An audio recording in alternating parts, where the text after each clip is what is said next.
Hello, everyone.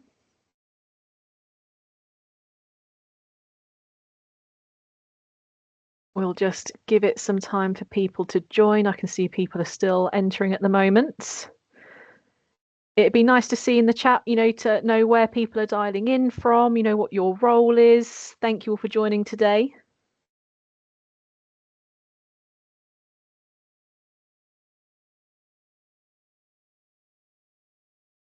It's lovely to see lots of you here with us today.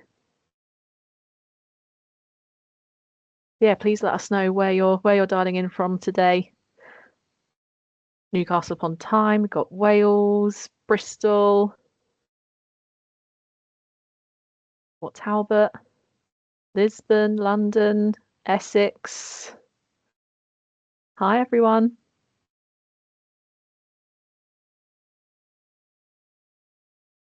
Dublin, Birmingham, USA, Barcelona.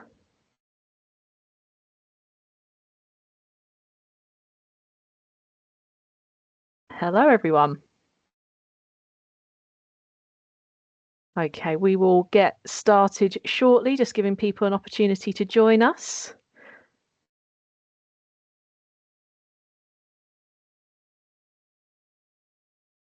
Thank you all for joining today. Okay. So, hello everyone. We will get started. I want to make sure we've got plenty of time for today. So I'm Rachel. I'm one of the senior business psychologists at Microlink, and I've worked in the space of neuroinclusion for over 4 years now. So in my role in particular, I do various things, including one-to-one support through services such as coaching for individuals and for managers, as well as things like co-coaching and completing assessments. And I also support organisations to ensure that they have the right support in place to ensure inclusion in the workplace through awareness training and consultancy support as well. So that's just a little intro into who I am. And yeah, thank you very much for joining. Got a few bits on housekeeping before we get into the session today. Live captions are available should you wish to put them on. And we will be sending a recording out to the email that you registered with shortly after the event as well. I'm also joined today by my wonderful moderators who will be supporting in the chat and in the Q&A section as well. Just to make sure that you're posting comments in the right place, you can please do engage in the chat by sharing your thoughts and your experiences. If you've got questions that you would like to be answered, please do use the Q&A function instead, and either my wonderful moderators will be answering those, or there will be some time for me to answer some questions at the end of the session today as well. Please do be respectful in the chat and be open to different people's experiences and learning. We want everyone to feel safe, heard and valued in our sessions. So now that part's done, we can get started with the session. The first thing that I would really like to know, and if you could put your answer in the chats, what has brought you to today's session? Is it that you want to learn some practical tips? You want to be able to support neurodivergent colleagues or other team members? Are you new to this topic and you're curious? Is your organisation focusing more on inclusion, or is it all of the above? I'd love to know, and I'm going to have a little look. So supporting role, for support and tips, being neurodivergent yourself, all of the above, that's all good. Excellent, lots of all of the above, and we love to see that, so thank you. Wanting to learn tips and wanting to be able to share information and support colleagues to increase understanding and support options, absolutely. And all of the above from a personal as well as professional perspective, absolutely. Thank you all very much for sharing the reasons why you wanted to join today's session. That is really great to see. And another question for you to begin with, what would you say is your biggest challenge when it comes to supporting neurodivergent talents? Would you say it's a lack of knowledge or awareness or uncertainty about accommodations, concerns about saying or doing the wrong thing, limited policies or support available, or time and resources. There might be some other examples that you have, so please do feel free to share those as well. But yeah, let me know in the chat. All of those, the time and resources, lack of knowledge and support, a few around lack of knowledge. I can see time and resources has come up several times. Concern about saying and doing the wrong thing. Understanding what adaptations can be offered, yes. Limited policies or support organisationally. I thank you all for sharing what those biggest challenges are, and we'll absolutely be exploring these areas in terms of, what can be done or kind of what organisations can do to help you sort of feel more confident as well when supporting neurodivergent talents. So yeah, thank you all very much for sharing. So just to start with thinking about some of those barriers then, some things that we often see in the workplace when it comes to creating effective, inclusive workplaces include one of the key things being fear of saying the wrong thing. And this can result in leaders and employers then not engaging in important conversations in order to avoid getting it wrong. I've worked with many organisations and managers, HR professionals who have mentioned that this is one of the key things that they're concerned about. But however, not having these conversations can have a detrimental impact to employees, teams, and the wider organisation. So it's important that we address how we can build confidence around this. Also, lack of formal training in neurodiversity. This can impact confidence amongst managers and HR professionals, as well as colleagues, with regards to supporting neurodivergent colleagues and understanding different ways of working, and also how to work neuro-inclusively, which has benefits for everyone. There's also concerns about legal missteps as well, and this is understandably a concern, but ensuring that support is available and that people know how to access this support and creating that neuro-inclusive culture is crucial for ensuring compliance. Also, pressure to perform perfect allyship. There are times when you may not get it perfectly right, but the important part is being open to learning and understanding, and all of you are taking the step by joining me today.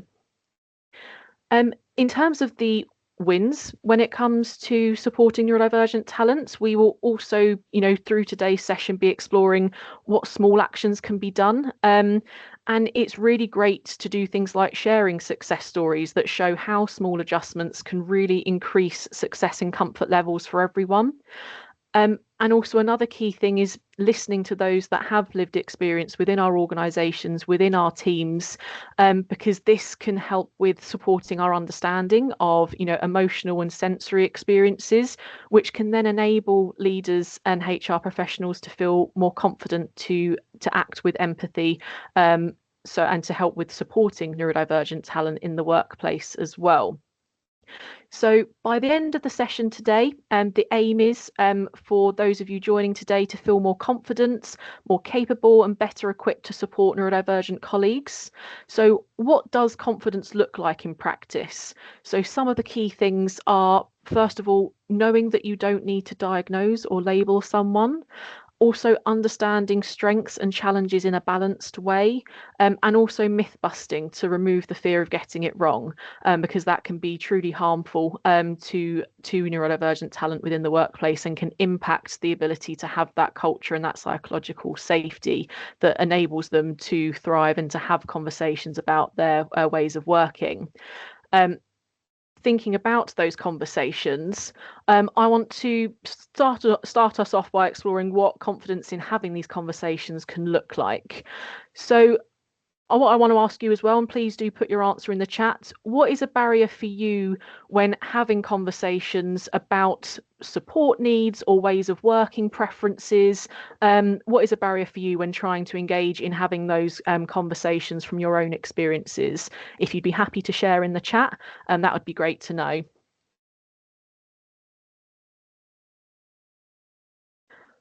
Oh, thank you for other things being in the chat. So worrying about looking like we are prying. No, thank you very much for sharing. Patience and understanding. Some people can be embarrassed to talk about what they need. They may not have a diagnosis or awareness of their different needs. Making assumptions, yes, absolutely. And some people have lost all trust in the help that can be offered, fear to offend and use the wrong language. And some people don't know what they need to help them. Yeah, absolutely. Thank you all very much for sharing those examples from your own experiences. So in terms of how to actually start these conversations, so starting conversations about neurodiversity can feel daunting, but it doesn't have to be. We first of all want to start by using open, respectful language that focuses on understanding needs rather than making assumptions. So we want to be asking questions like, what helps you to work at your best? Because even asking a simple question like that can open the door to really meaningful dialogue. And what is really important is having these conversations with each member in our team. Say, for example, you're a manager, having that conversation, when you start working with each person to understand individual preferences and how people work at their best. And that also helps to foster that culture of inclusion as well, and creating that safe space where people feel like they are being listened to as well. In terms of what not to say, as someone mentioned in the chat, it's important to not make assumptions. What has worked well and has supported someone else, it might be someone else in your team you've supported previously. What has supported them may not be most supportive for another, or may not be the best approach. So it's important that we start by giving the space where we can listen to understanding each individual person. And understanding what their particular strengths are, what are the elements of their role that they feel like they excel in, and understanding if there are any particular hurdles or barriers that they are coming up against as well. Having practical templates for one-to-one support conversations can be hugely beneficial tools for organisations to have available.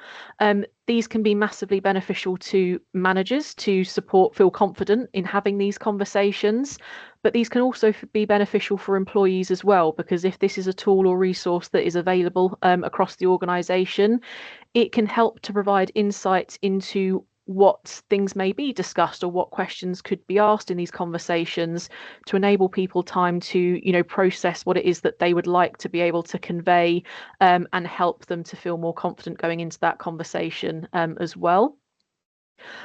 Also clarifying boundaries as well. So you don't need to be a clinician, and it is not your job to diagnose someone either. The importance is on understanding an individual and what enables them to work at their best, and how any barriers or challenges could be minimized to enable them to thrive. And also it's important to understand that people that when you're having these conversations will be at different sort of journeys in their own sort of self-awareness and understanding. There will be some people coming into these conversations having a lot of awareness of what does work well for them, what does enable them to thrive, whereas others may be at the very start of that journey of understanding and they may not be sure. And so that's when we want to empower leaders and HR to feel confident to explore these conversations and to work collaboratively to understand what adjustments may be of benefit to them. Thinking a bit more about management practices, there are several things that can be considered. So first of all, structuring meetings to support different processing styles. So for example, this could include incorporating short breaks into longer meetings. It could be allowing transcriptions if possible, or providing agendas in advance as well. This can be hugely beneficial. So for example, thinking about the breaks, this can help with comfort and also with sustaining focus as well, by enabling people the opportunity to refocus as well, and to enable them to move about at regular intervals if that is what is of benefit to them. And also providing agendas in advance can be hugely beneficial by enabling individuals to prepare in advance contributions they may want to make or might help them to consider and sort of process the information that may be discussed and the topics that will be coming up, to help them to best engage and feel comfortable to engage as well in those meetings, which can enable you to get the most from your team members and to increase that collaboration. Providing instructions in multiple formats. So, for example, using visuals such as diagrams, or it might be showing screenshots, for example, if you were showing how to use certain systems in practice. Also, things like bullet pointed summaries and discussions being other potential formats as well. Because people do process information in different ways. And so if we're able to accommodate for preferences around that, that can enable them to best understand and retain that information as well. Recognizing strengths confidently during performance conversations. It really is important when thinking about building people's confidence in themselves and their abilities that we do highlight strengths on a regular basis. And it's also really beneficial to do that using examples of how they've demonstrated their strengths in their day-to-day work as well. And also highlighting the value that they bring to the team as well, and that their contributions and the ways in which they're contributing are value to the team, because that can in turn help build their confidence, which could enable them to continue to be providing these valuable contributions. Also managing sensory issues without making it awkward as well, because lots of individuals that I've spoken to, throughout my time working in this space will say that they know that they like to, whether it's use certain fidget materials or if they like to, maybe sit on particular chairs, for example, in meetings, but they can feel uncomfortable with actually putting those things in practice in an office environment because they have concerns about how it might look to other people or what other people might think about it themselves, which can prevent them from actually doing what they need to support themselves. But ways that we can do that without making it awkward can be as simple as providing sensory tools for everyone that are attending in-person meetings, because then it means no one's having to ask for them and they're available for anyone to use, or allowing access to quiet areas as standard and saying that that is open to anyone to be able to use if they need to be able to step away from a particular environment for a short period to support themselves, especially when there's things like open plan offices, if there's lots of noise, because that can be challenging for some neurodivergent individuals. Then thinking about accommodation and adjustment decisions. So how can we increase confidence in, making accommodations and adjustments for individuals and making those decisions in the workplace? There is certainly great importance of clear policy and procedures on how to ask for support or to get support implemented. And this is beneficial for HR professionals, leaders, and employees, because we want, HR professionals and leaders to feel confident that they know how to go about sort of making these decisions or having these conversations about adjustments. It's also hugely beneficial for employees as well to have those sorts of policies and procedures outlined clearly, because it then means that they know what steps are going to be taken or how they can go about seeking support as well, because that can create a barrier for someone accessing support is if they don't know what that process would look like or what it would involve in the first place. But the benefit is lots of really high impact accommodations are things that are either very low cost or are even free to do as well. So, for example, thinking about chairing meetings and doing this inclusively, which can include offering different ways to contribute. So, for example, being open and saying that if people would rather contribute via a chat function, or if they would like to be able to process the information and follow up in an email afterwards, that they're okay to do so. However, if they would like to be able to, to verbally articulate their thoughts, that's also okay. Providing agendas in advance of meetings to allow for processing time and preparation is another example of something that's really quick to do and doesn't add any cost, but can have a huge impact and can be hugely beneficial.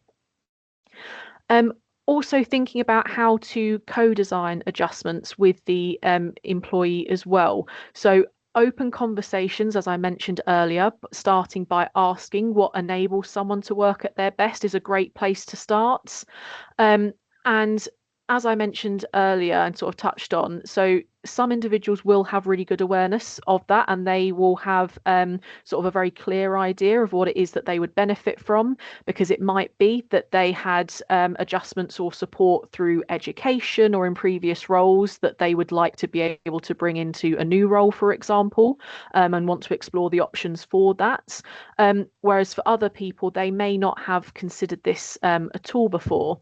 So this is when it's important to focus that discussion around thinking about strengths and any challenges that are experienced within the role, because this can enable that collaborative discussion around how can strengths be utilized, how can they utilize and bring those strengths into the role even more if possible, and where are their barriers and how these could be minimized. So for example, if there is a particular challenge around maybe it's retaining information from meetings or the action points, is it that they're being access to a transcript, for example, so they'd have the documentation to refer back to, or sending, a follow-up email outlining action points? Is that something that is feasible and possible to do to support that particular challenge for that individual? It's also important that these discussions are revisited regularly to understand how the support is working in practice and whether anything needs to be adjusted, because it might be that through that collaborative discussion you agree on certain accommodations and ways of working to support, but until they're tried in practice, it can be challenging to know kind of what is the most effective way forward. So revisiting those conversations to say, okay, this was something that we agreed. How is that working for you? Is this something that you're finding beneficial? And if not, then exploring potential alternatives to find sort of that best way forward that works for both of you. Also, it's good to think about when HR needs to step in as well, because there are many adjustments and ways of working that are low cost or even free, as I mentioned. And so accommodations like that may not necessarily require involvement from HR. It might just be an agreement between a line manager and an employee. Support from HR can be hugely beneficial. For example, if a manager or the employee, would like sort of further support in the process of agreeing adjustments and having those conversations. And there are also some adjustments that may involve changes to working patterns, for example, that would then likely require involvement from HR, especially if it would mean a change in contract, for example, as well. But it is important that within organisations that HR and managers do work collaboratively, first of all by ensuring that information about how to access support is clearly available, but also being there to ensure that it's a sort of as smooth as process as can be to support everyone involved as well.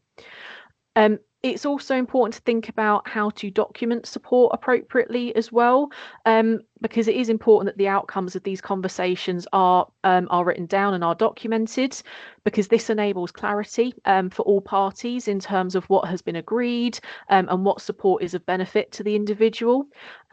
This is then also helpful to the employee, as if they chose to disclose any of the information with other people that they work with, for example, it can provide them a good sort of basis for those conversations. It's also helpful for managers in terms of a reminder of what's been agreed and what is in place. And then thinking longer term, having these kinds of documents in place is also of benefit, because it means that if someone was to change manager, for example, there is already sort of a starting point to establish those accommodations and ways of working that would hopefully then be picked up and taken forward by a new manager as well. Thinking about how this could be documented, there are several ways in which this could be done. A very popular example would be through something like a workplace passport.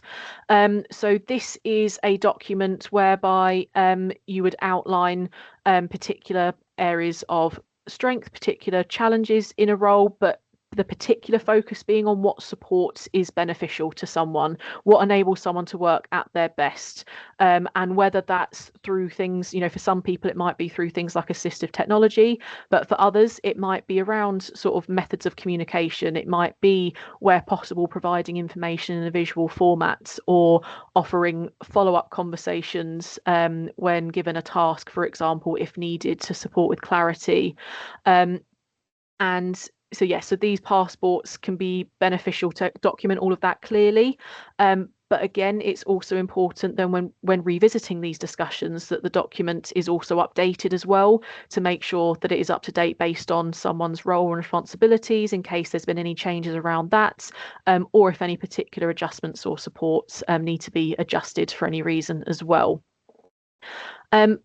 So one thing that I would ask you, thinking about making sure that support is easily accessible, would you say it's clear on how to access support in your own organisation? If you want to put your answer in the chat, please do feel free to.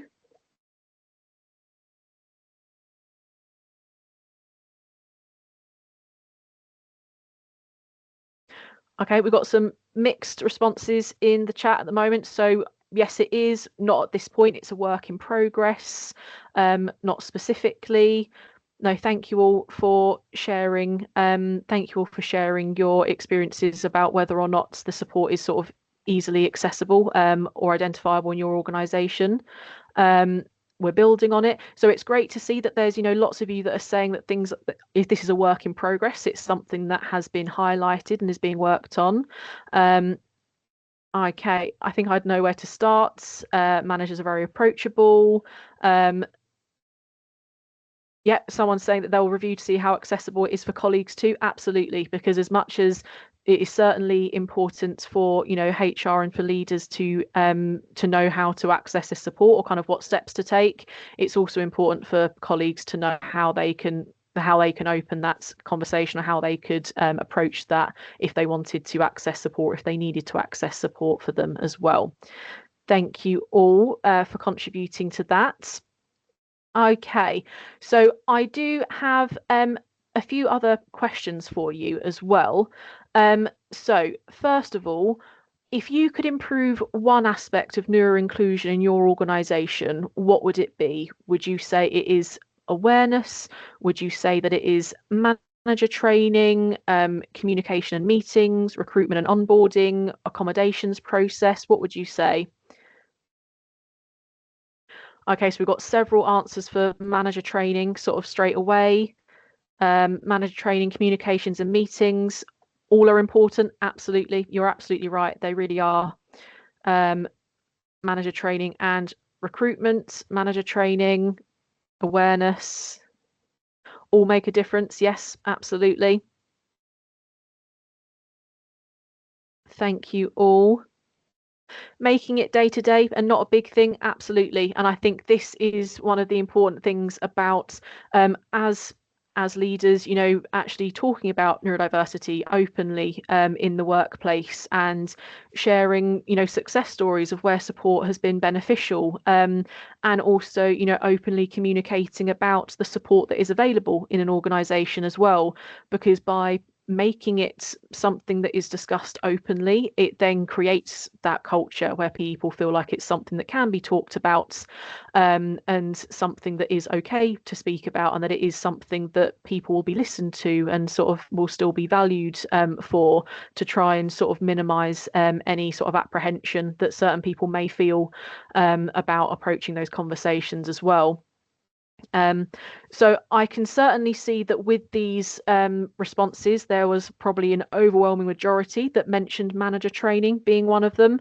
And I can completely understand and appreciate that, absolutely, because that is, as I mentioned earlier, it's a huge part of increasing that confidence around supporting neurodivergent talent, is actually having an understanding, first of all, of neurodiversity, and kind of increasing awareness of what neurodiversity is, what that means, how it can, present in the workplace, and sort of also then understanding how you can go about sort of supporting those individuals, and kind of how you can approach having those conversations, as I discussed earlier.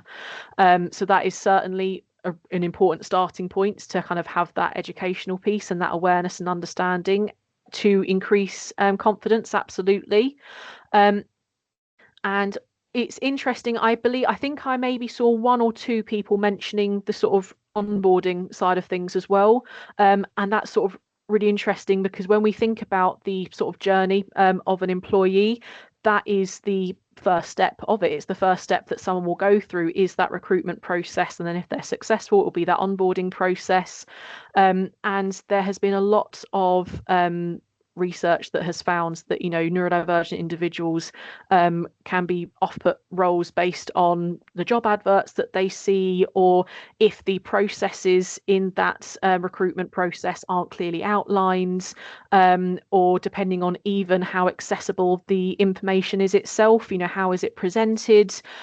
Is it available in an accessible format, for example, for things like screen readers, for example, because that really does set the precedent and the impression that someone has of an organisation.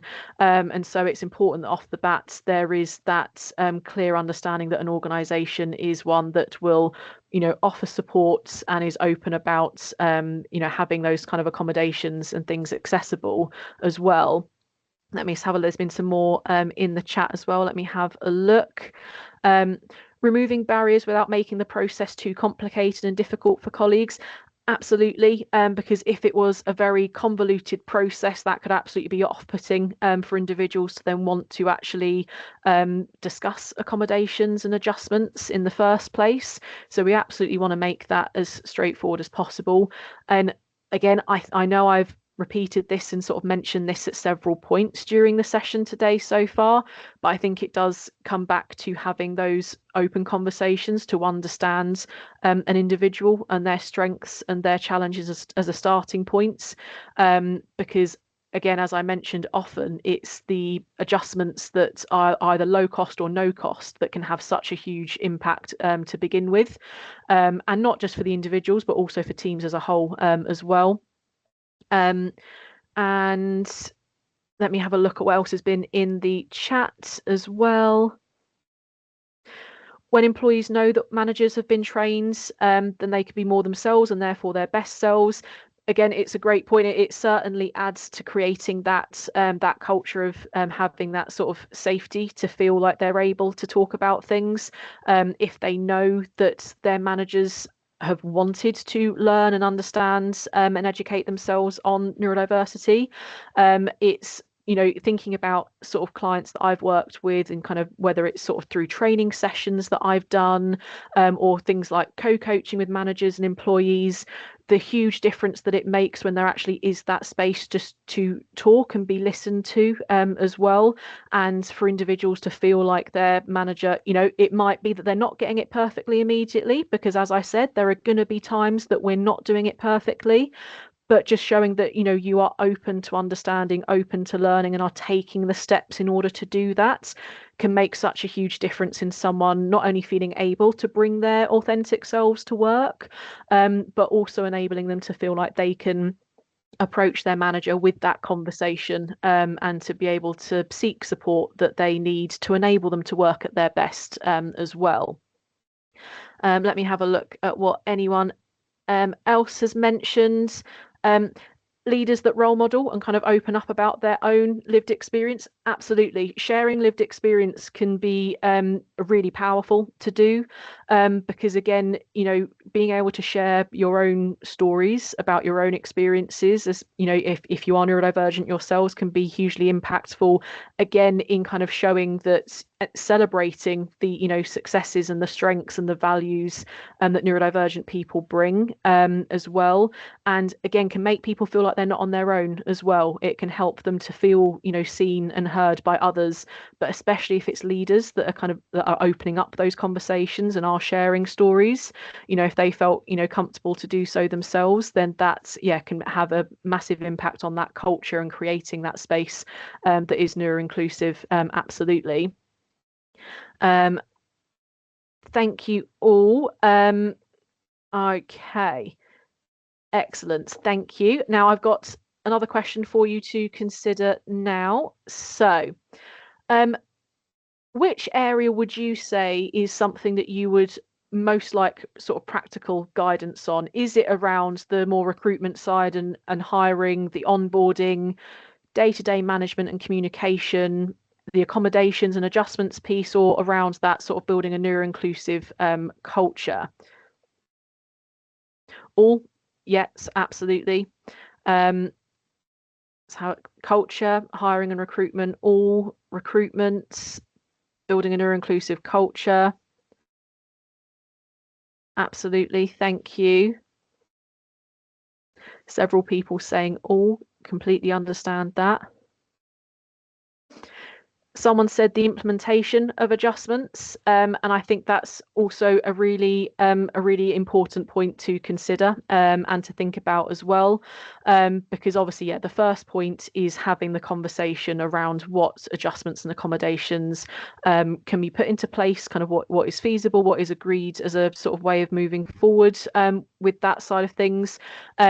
But it is important as part of that to also consider, but how is this going to be put into practice? So, for example, if there's been a conversation around communication preferences, about how, for example, maybe someone wants to be able to would benefit from having written follow-ups from a meeting using a previous example. It's okay, so that is something that maybe has been agreed between a leader and employee, but how is that then going to be put into place?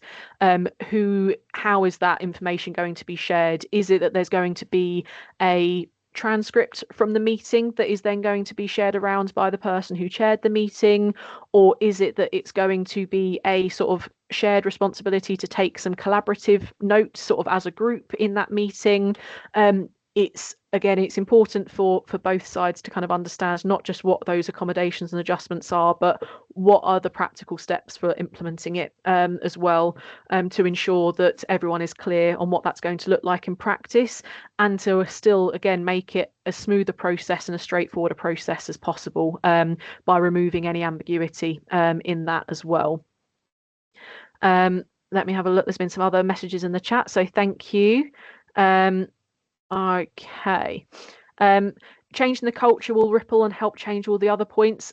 That is absolutely a good point, because I think really that is sort of the foundational piece, certainly, because if you have a culture that is neuro-inclusive, that would then immediately mean that in terms of how the organization is presenting to talent that is looking for a job and kind of is looking at the job adverts and things like that, first of all, it gives that really great impression of you being an organization that is neuro-inclusive and values diversity of thought among people.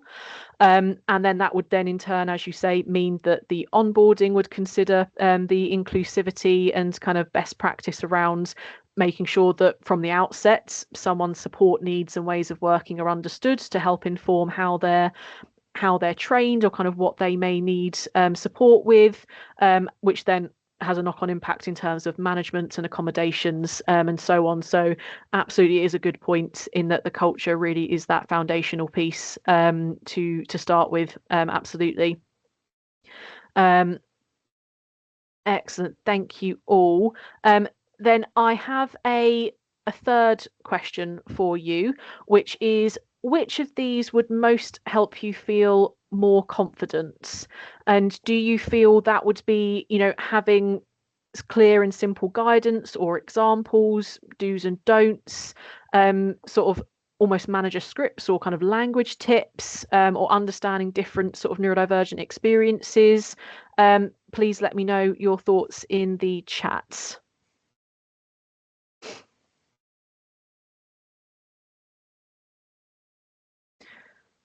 Lots of real world examples coming through. Also, yeah, so real world examples coming through quite a bit. All, yes, absolutely. Examples and understanding experiences, clear, simple guidance with real world examples. Absolutely, thank you. All as they would assist with awareness training, awareness raising in the workplace. Absolutely. Excellent. Understanding different experiences and real world examples. Someone's also said mini case studies. Absolutely. and clear and simple guidance, yes. Like the opportunity to buddy and speak to others who are doing it right. I also certainly think that's a really good point as well, because I think that there's also the elements of lots of these kind of conversations and approaching conversations around support needs can feel very daunting, and so it can absolutely, that sort of level of peer support and kind of having the space to be able to talk to HR, talk to other managers around, in your organization around their experiences of kind of the going through that sort of adjustments process or accommodations process, those conversations can help not only with feeling more confident, but can also help with developing those processes in an organization as well, because it could highlight where maybe there are gaps in those processes, or maybe where more resources or more training is needed. And also it's always remembering that obviously that there are individual differences, which is why we want to have those open conversations with the individual to understand from their own perspective and from their own experiences what support is going to benefit them, because it also not only is the individual themselves, it's also the job role that they do as well, because depending on the particular role and responsibilities that they may have, it means that can also determine what particular accommodations and adjustments would be of benefit to them, and also what would be feasible and practical for them in their role. And again, this is where support from HR can be hugely beneficial as well, in terms of understanding based on kind of what those job needs and requirements are, but also taking into account, what the individual support needs are, to be able to explore what is a workable outcome and a workable way forward that works for the individual, as well as the manager and the organisation as well.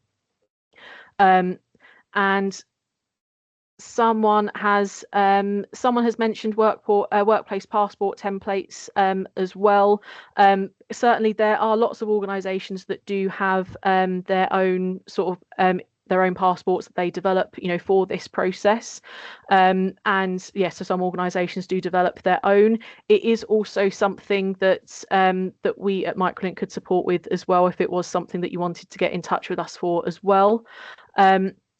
And in terms of having sort of scripts and language tips as well, what I would say is that this certainly feeds into what was mentioned towards the start of today's session around sort of fear of saying the wrong thing, because when it comes to language around neurodiversity, it's a hugely personal thing. So to start with, again, it's about listening to the individual and understanding what terminology they like to use. So they might refer to themselves as being neurodivergent. They might say I'm an autistic person, or they might say I'm a person who has autism. So again, the language is again about taking the lead from the individual, and sort of being respectful and understanding that there are going to be personal preferences and differences. So again, that's somewhere that we don't want to make assumptions as well.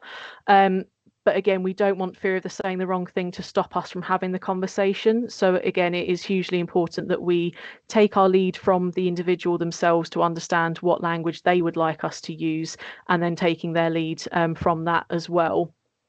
Thank you. Okay, excellent. So thank you all very much for mentioning kind of what part of the, what one of these options would be, what would help you feel more confident. So just to sort of let you know as well, in terms of the supports that Microlink is able to offer, we can provide bespoke supports for all of those areas. So whether that's doing audits on various areas of the employee life cycle, whether that is looking at recruitment as an example, and or even looking at things like policies and strategies, we could support with exploring your organization's adjustments and accommodations process, and sort of supporting collaboratively with developing that. The co-creation of resources such as toolkits as well that we can make bespoke for your organization as well. as resources that can be used by leaders, by HR, by employees.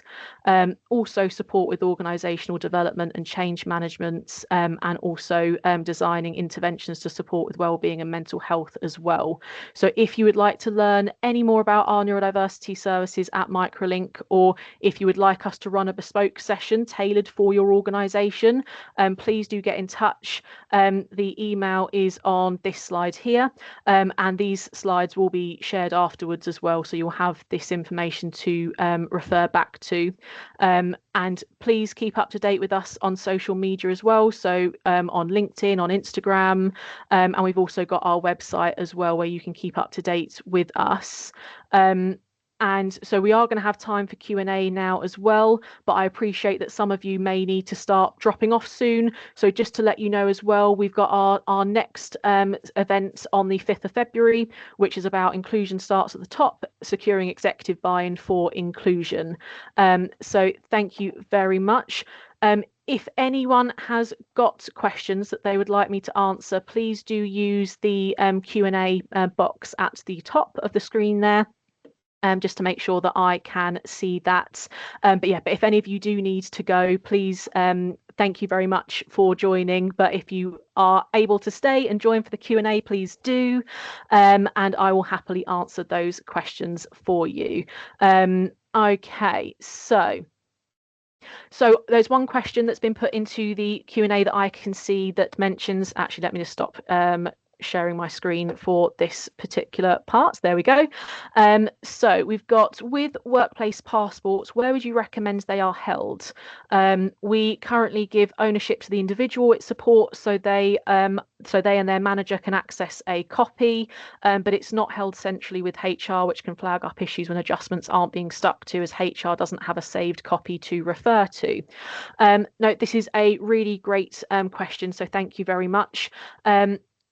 There is certainly benefits to enabling the individual themselves to have ownership of that document, especially because it's information that is so that is so personal to them, and so it's important that they do have an element of control of that information, because it would be up to them to decide who they are happy for that information to be disclosed to and who would have access to that information. And so this will certainly partly depend on the organisation themselves, yourselves, and the type of systems that you use, because it may well be that in order to ensure that it is easily accessible, not just for the individual but also for the manager as well, it may well be that there is a particular centralised system that it could be uploaded onto.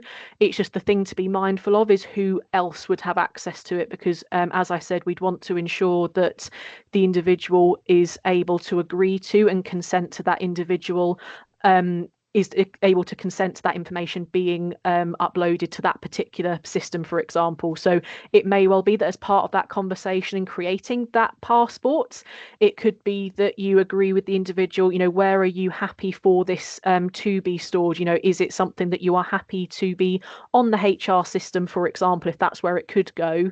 And just making sure that they know who that means would be able to see the information, because yes, it is absolutely helpful to ensure that, in terms of reviewing the information and seeing how things are working in practice, it's a really good thing to be able to ensure that there is a centralized place that everyone's got easy access to. But yeah, the key thing is around the consent from the individual and ensuring that they're comfortable with where that information is held for accessibility.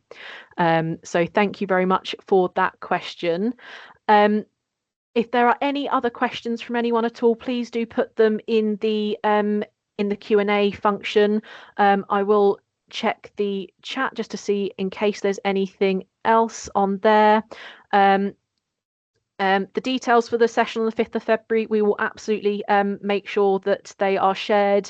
There will be sort of posts up on our social media soon that will include the registration link. So please do keep an eye out for that. But details will also be on our website as well. But yes, we can absolutely make sure that we get those session details to you.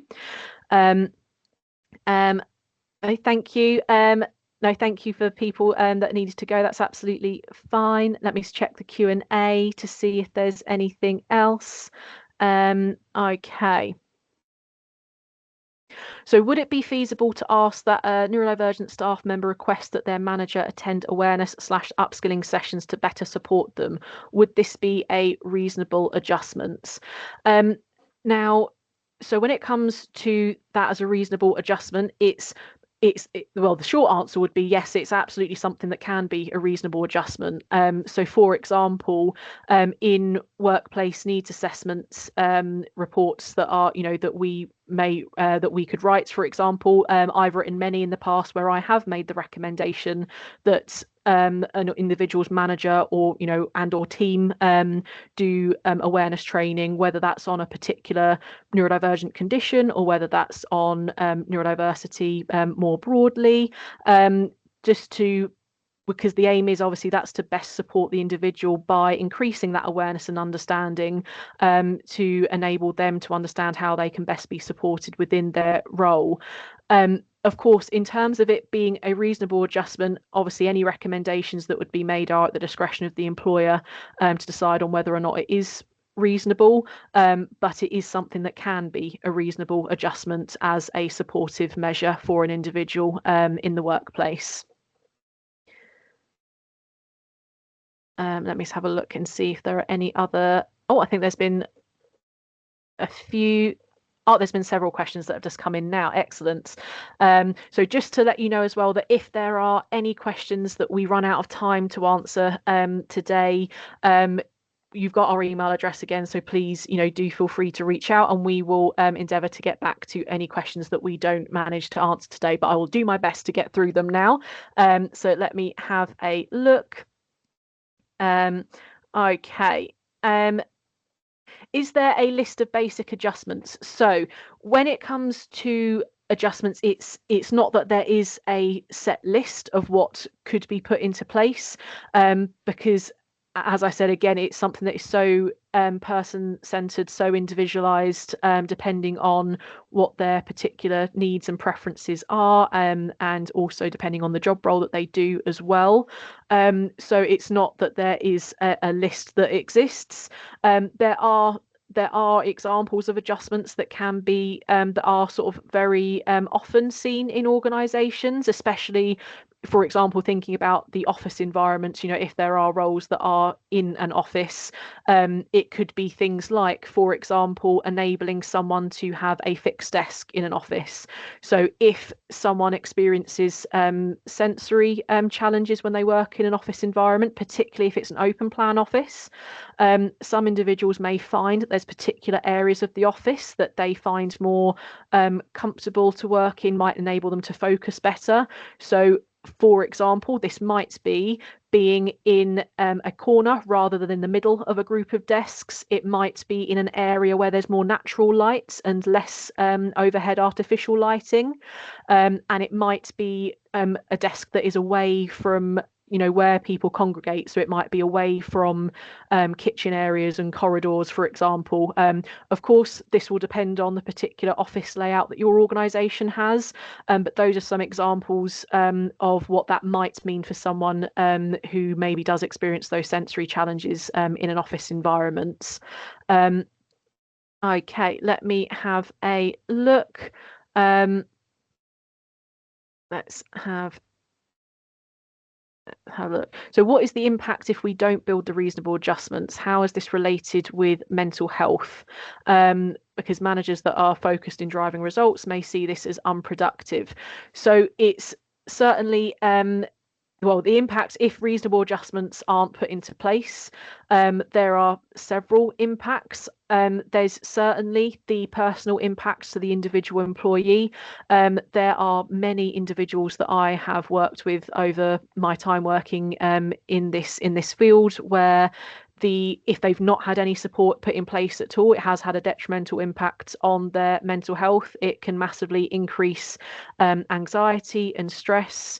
It can hugely impact mood as well, which is obviously having a detrimental impact on them personally.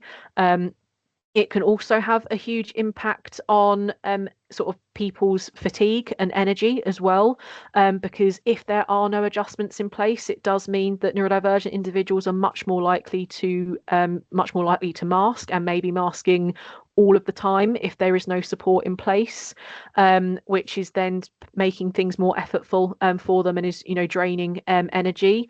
And also it can mean that neurodivergent individuals are doing a lot more to try and sort of manage the challenges. So for example, it might be that if someone is experiencing challenges with report writing in their role and there are no adjustments or support in place for them, it might mean that they are working far beyond their hours in order to keep up with deadlines and to get things done on time as expected, which again leads to, when I'm talking to these individuals, it might be that they're saying, well, their team actually doesn't realize that they have those challenges because they're doing so much to mask it.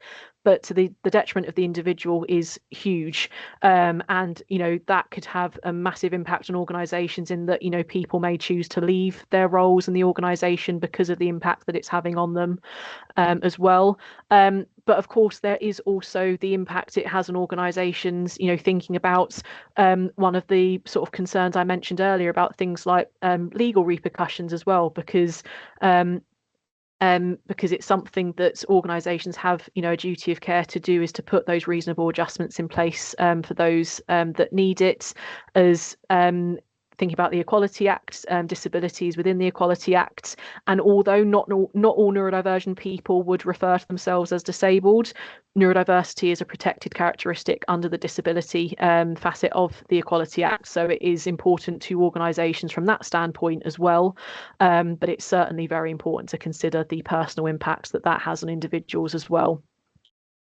Okay, let me have. Oh, there's been several questions. Thank you all for putting your questions in the Q&A box. I'm just having a look through.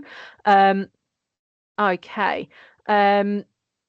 So someone has put a question around diagnosis.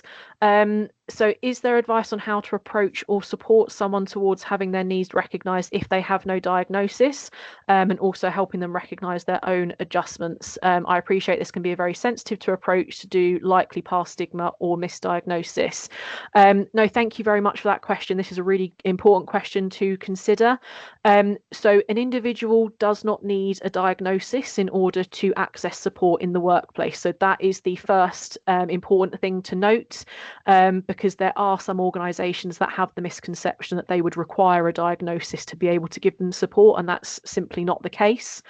So if someone doesn't have a diagnosis, but if it's that, you're having a conversation with them and they mention that they would benefit from support in the workplace, or maybe they're finding certain things challenging in their role, this is when, we don't want to be focusing on a label or a diagnosis. The focus should very much be on what those support needs are. And as I mentioned earlier, it may well be the case that if someone's only very recently decided that they want to have these conversations and they now feel comfortable and safe enough to be able to engage in those kinds of discussions, they may not be completely sure themselves. So that is when I would advise focusing that conversation around their strengths and their challenges in their role as a starting point, because that then can help to identify, okay, so these are the elements of your role that that we can see that that I am excelling at, or that they feel most comfortable with, but there are these certain tasks that maybe they're finding more challenging. And so then it would be about collaborating with them to understand, okay, what is it that could be done to try and minimize those barriers and that impact, and could help to further utilize strengths within their role as well. And there may be an element of a bit of sort of needing to try some things out and kind of revisit as it goes on, because that individual will be on a learning journey themselves in terms of understanding what support is best for them, because for each individual they will have their own particular preferences and ways of working, and even thinking about people that do have a diagnosis, not everyone with ADHD experiences the same strengths and challenges, same with dyslexia, autism, dyspraxia, dyscalculia. It's important that we just approach each person as an individual, and just approach it with listening and giving them the space to speak and to feel heard, as that starting point. But it is certainly a really good point, and the key factor of that particular question is that an individual does not need a diagnosis in order to be able to have support at work. Well, time has flown by with this as we are approaching the end of our session today. So I just want to reiterate, thank you so much for joining me today. It has been wonderful to be here with you all. Thank you so much for engaging in the chat and sharing your experiences and your thoughts. And thank you for all of your questions as well in the Q&A. As I said, please do reach out to us via email if there's anything you want to hear more about, or if there's anything that we can do at Microlink to support your organisation on a more tailored level. Please do get in touch and let us know. But yeah, thank you all very much for being with me today, and I hope you all have a great rest of your day.